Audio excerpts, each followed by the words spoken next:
What's up, YouTube? Back with another video today, and I wanted to talk about Invincible. Now, if you're new to my channel, and you've never been here, you've never seen any of my videos, a quick little update for newer viewers or whatnot.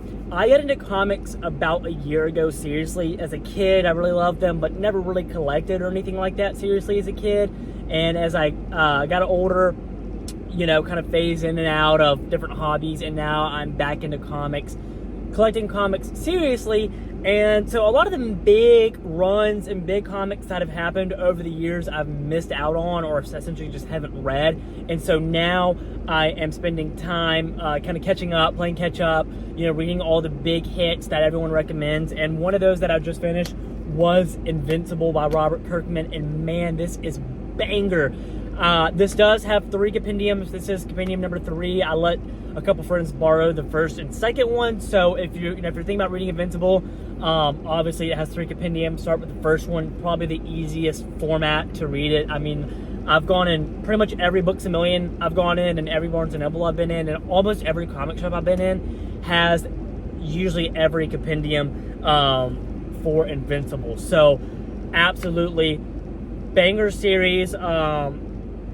Corey Walker, Ryan Ottley is the art, and it's mostly Ryan Ottley. I think Corey Walker jumps in and out here and there, but mostly Ryan Ottley.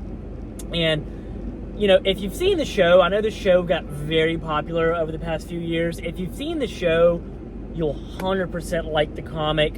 If you've read the comic and haven't seen the show, you'll enjoy that as well. So definitely recommend checking out the show. But we're not here to talk about the show, we're here about the comic. And all 3 compendiums together. I just finished this past week, and man, it's a ride. Now, what I will say is this: I've read a few other long runs. This is probably 144 issues total. I've read some other longer runs, and it's kind of unrealistic to expect a run that long to be good the whole way through. I feel like there's going to be time, there's going to be ebbs and flows, right? Dips and upshoots in terms of just how good it is and the quality, right? You can't expect an artist and writer to always be on the top of their game for that many years. But I will say, I think Invincible does that.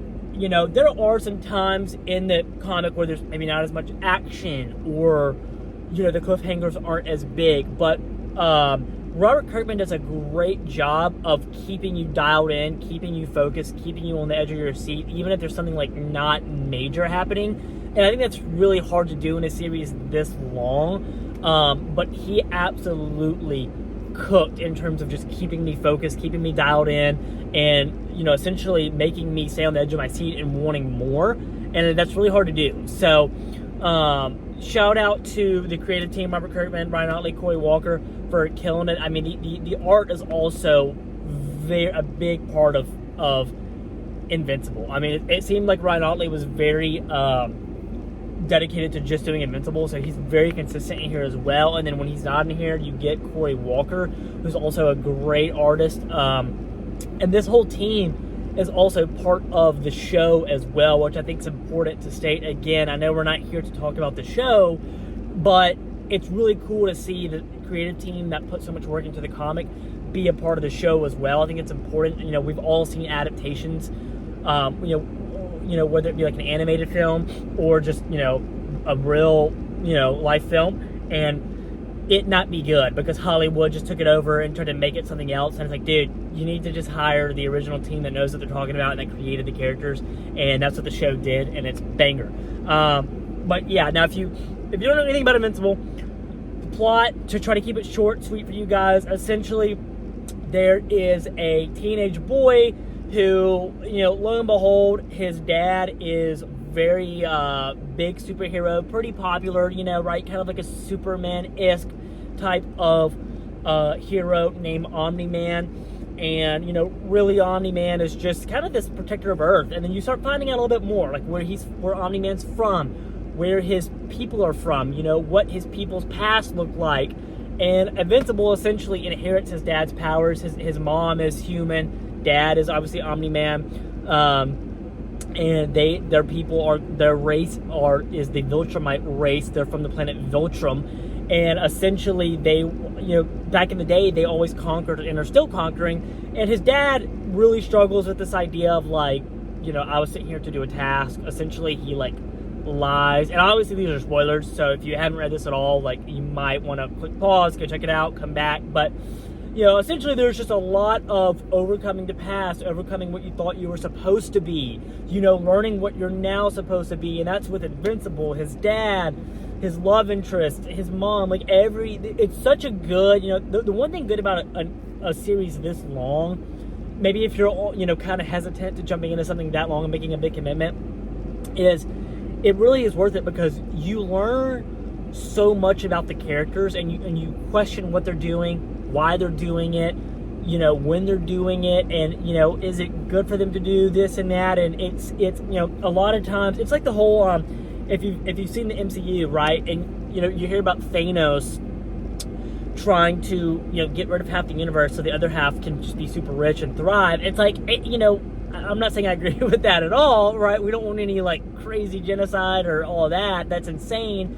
But that's studied in ethics classes. That's studied like, does he have? I think that's what makes Thanos so unique, is this idea that he doesn't want to take over the world. Essentially, he just wants to try to help the world in the way that he sees fit. And there's a lot of that in here, where you're kind of like, like, they're not just some old school OG villain trying to like control everyone. They are doing what they think is right, and Invincible is always doing what he thinks is right. And there's always this back and forth. So overall, really good series.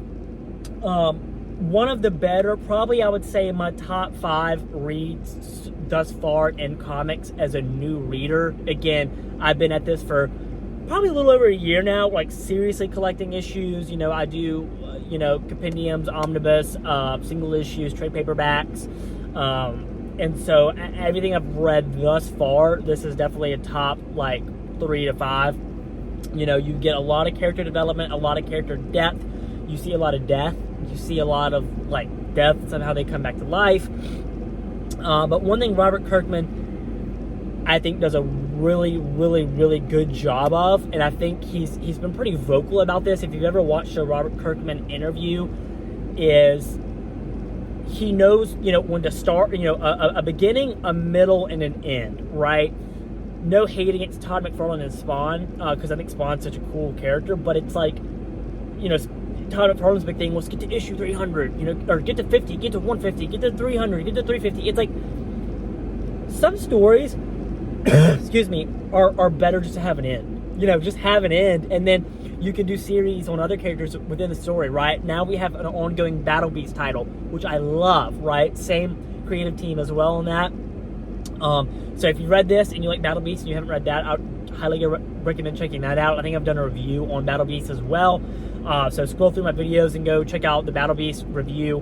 But he's really good at putting a pin in it and calling it quits when it needs to be done. And I think that's really important. You don't want a story that's lingering, and you would think like, whoa, 144 issues, that's still a lot.